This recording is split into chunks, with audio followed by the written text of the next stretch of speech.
Time for Privacy Watch now to Cambridge Analytica, the data privacy scandal which has created a nightmare scenario for Facebook. The social media site is under scrutiny after news that data from up to 50 million users was taken for ad targeting efforts during the 2016 election. Today, Facebook is expected to hold an emergency meeting to let employees ask questions about the scandal. Facebook stock plummeted yesterday, closed down nearly 7%, losing $36 billion in shareholder value. And now Alex Stamos, Facebook's chief information security officer, will reportedly leave the company by August. He urged for more disclosure over Russian activity on the site. The data privacy scandal was revealed by Christopher Wiley. He worked with Cambridge Analytica, a consulting firm once employed by the campaigns of Donald Trump and Ted Cruz to access information from millions of Facebook users. Wiley explained how Cambridge Analytica exploited the data.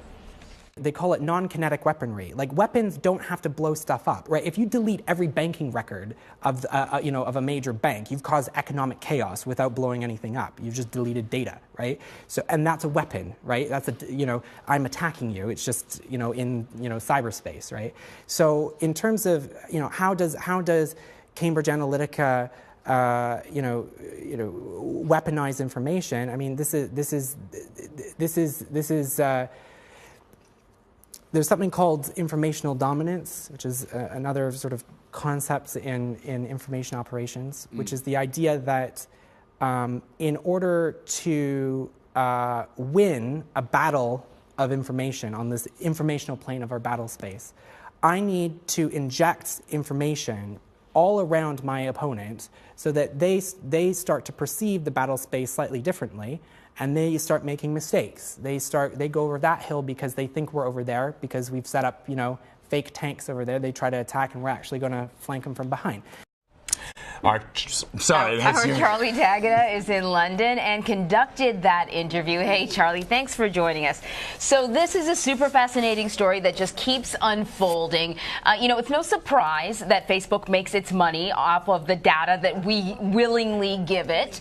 But in this case, what happened was after selling that data, it was used for a reason that Facebook initially didn't think it was going to be used for. It was supposed to be for educational purposes, and then suddenly the data got away from them, if you will. So the question is, though, what does Wiley want Facebook or even maybe regulators to do to control what happens to our data once it's set free?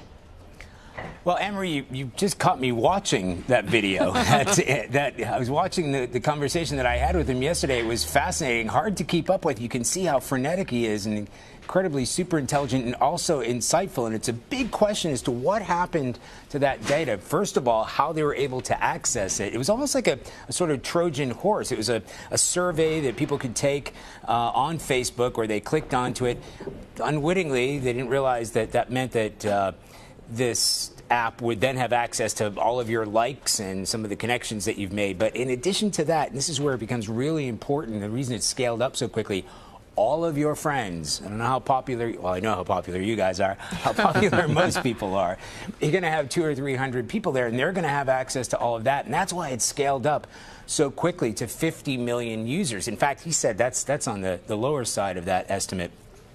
Now, what happens to that, and this is the real crux of the matter as far as Facebook is concerned, and maybe one of the reasons they saw, $36 billion wiped off shares yesterday, is it the responsibility of Facebook to make sure that those loopholes are closed, or is it the responsibility of Cambridge Analytica or other groups that are exploiting those loopholes in order to get access to that data? And then once that data is taken, where does it live now? One interesting thing that Chris Wiley told me is, and I know this sounds ironic, but Cambridge Analytica apparently has really weak security structures themselves. So all of the data that has been taken away from Facebook users is now sitting somewhere and presumably vulnerable, under threat. Charlie, it's one of the things that I've been hammering over and over as we try to explain this to our viewers, that when it comes to Facebook, we are the product. The folks the consumers, the ones who they're selling to, the advertisers, that is their client. We are not their client, right? And so what ends up really being fascinating about all this, and why I think people are angry, is because all the things that you described that Cambridge Analytica did is allowable. It's legal under Facebook's term of service. service. And that is what, again, we hammer home that people should read these terms of service because it does give companies like Facebook a very wide berth when it comes to your data.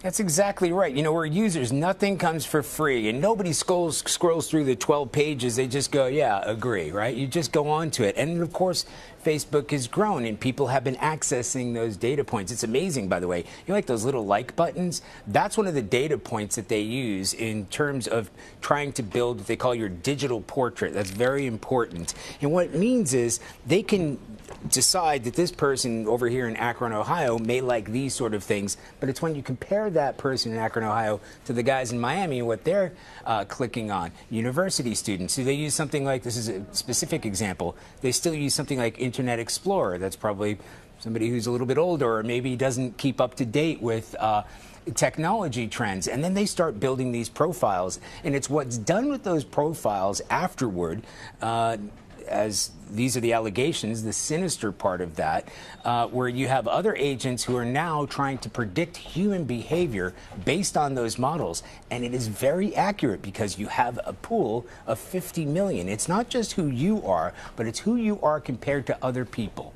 In fact, so accurate that Cambridge Analytica was one of the few companies to predict Donald Trump was going to win the election. We had a representative on, Vlad, and at the time the topic was, how were you able to pull this off, right? And little did we know. Yeah, really. But this story is like an onion because the connection to the Trump campaign is just one layer. The layer underneath it has to do with Cambridge Analytica's connection to Russia. And you asked about that, Charlie. Let's take a listen. When I was working there, the company was interfacing and talking to Lukoil, which is the second largest oil company in Russia, sending white papers that I wrote about our American targeting operation and the data harvesting scheme to senior executives at Lukoil.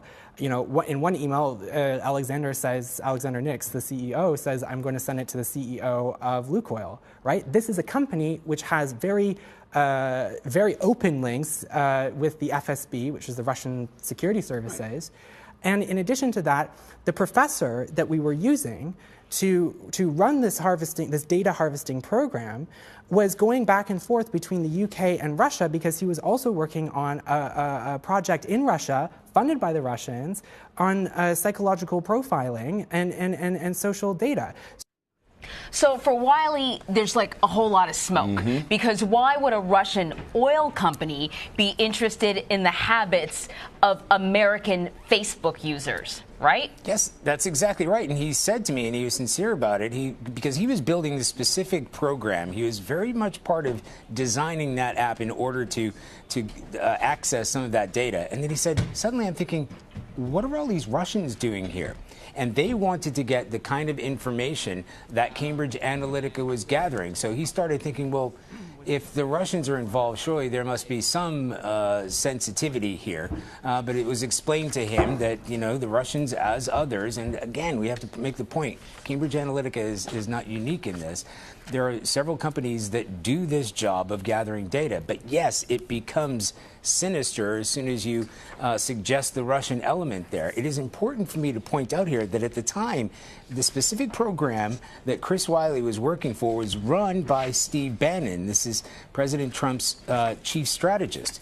This is specifically to glean information and this data and to find ways of micro-targeting voters and Facebook users. So yes, of course, if nothing else, and certainly there will be investigations looking into this, you have guilt by association by some involvement of a Russian scale, if not a state scale, certainly in the private sector. Yeah, Charlie, I saw a quote attributed to Chris Wiley in Vanity Fair about that very point where he called this whole Cambridge Analytica data tool a Steve Bannon psychological warfare mind F tool. Yes. And so that gives you a sense of what Mr. Wiley knew about this going back to as far as back as 2014, they say. Charlie D'Agata in London for us reporting. Thank you so much, Charlie. We appreciate it. Thanks, guys.